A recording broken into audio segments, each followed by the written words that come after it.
Hi, my name is Robert May, and I am a Juilliard-trained singer, artist, and vocal coach, and this is the How to Learn a Song series. In this video, we're going to talk about how to shape the song to sing it how you want, and we're going to talk about how to shape the words first. Diction is how to pronounce the words accurately so that they can be understood in an audience. And there are a lot of little tricks that you can do there, which we'll get to in a second. But I think on a deeper level, diction is also about making people feel the words. So it's not just about them understanding them, like I've heard that you said the word house, but making them feel the full force of that. Now, you can't necessarily do it on every single word, but for example, you could do it on a word like joy. Like if you had the word joy in a song, you could say it joy versus joy. Or peace might be peace versus peace or something. So, part of pronouncing the word is also getting the meaning of the word baked into the pronunciation. Things, though, that you can do to make sure that the text gets across are by bringing out the most important words. The most important words that we're going to bring out are the nouns and the verbs. So nouns are people, place, and thing. Verbs are actions. They should be at a slightly louder dynamic, and you can, if it applies, lengthen the initial consonant of nouns and verbs. The second most important category is adjectives and adverbs. Adjectives describe nouns, and adverbs describe other adverbs, adjectives, and verbs. That's the next category. So they should be slightly louder than just about everything else. So everything else would be in the next category, and basically if it's not a noun, verb, adjective, adverb, it's not going to be quite as important. When we sing, we have to enunciate what we sing. There are two strategies that I often use when I practice. So sometimes I imagine that I'm singing the words to an elderly person who's hard of hearing. So if you said, hi, grandma, I'm kind of chewing the words a little bit more. There's just a lot more attention to the consonants.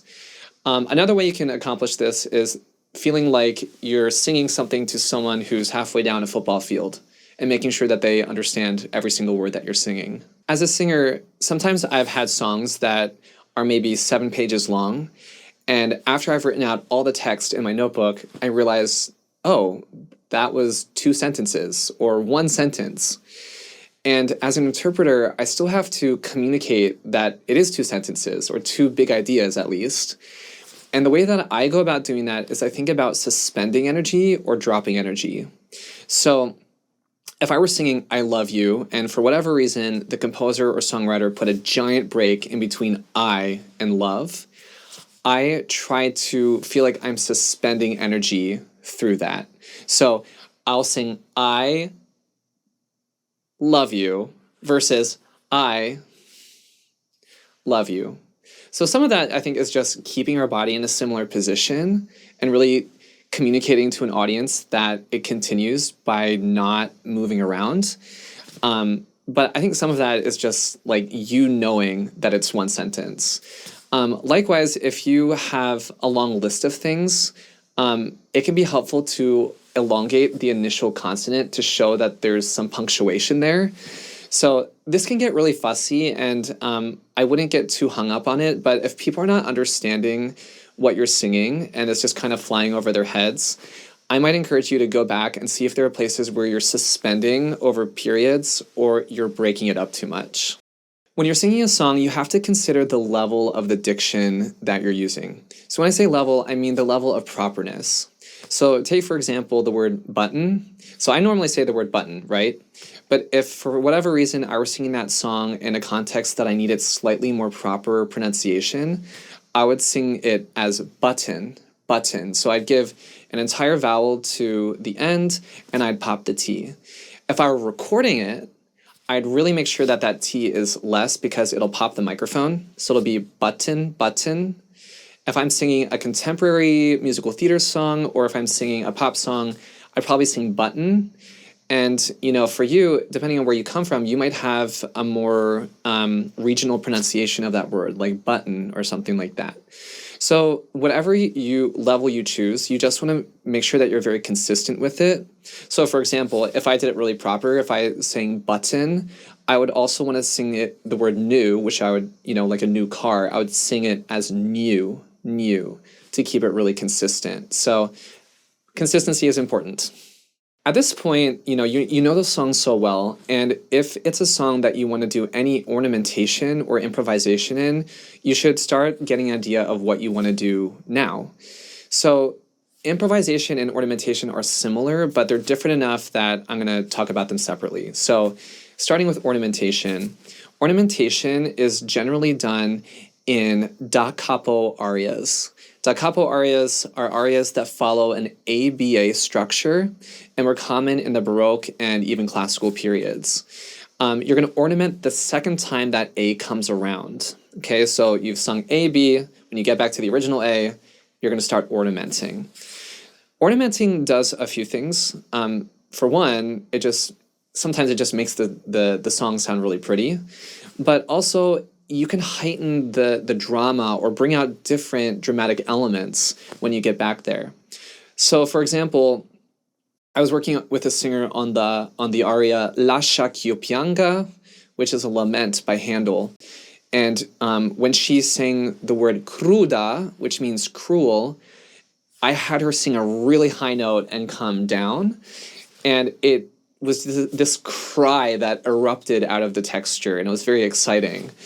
And so, just in general, ornamentation and improvisation are going to draw a listener's attention to something dramatic in the music. And so you just want to make sure that it matches what you want the drama to be.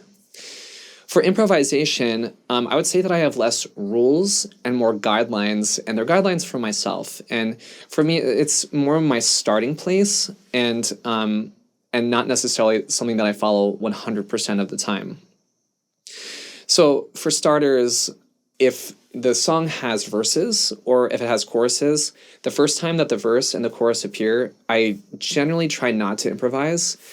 I want people to be able to really hear the melody so that when I do change it, that it actually makes a difference.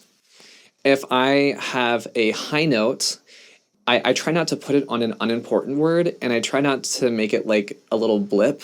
I try to make it something that people can really hear, and that's on an important note.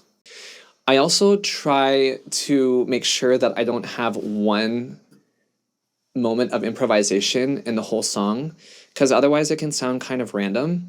So I try to have multiple moments just to make sure that people know that it's not a mistake. In general, I think with improvisation, the older I get, the more I realize that less is more.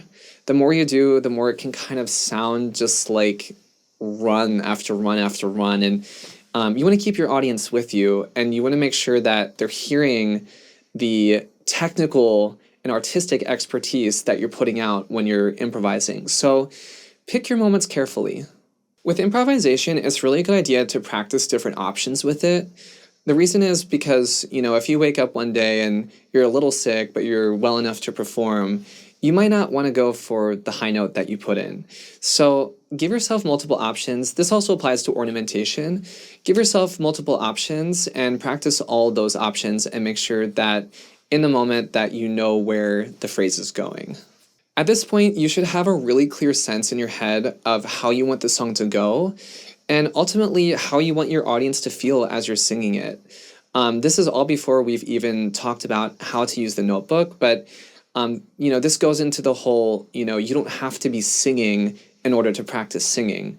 You can have a plan and a vision before you actually put it into action. If you have any other ideas about how to draw out words, either through diction or through improvisation or ornamentation, I really want to hear from you, because I know people have their own guidelines for how they improvise and ornament. So please leave them in the comments below.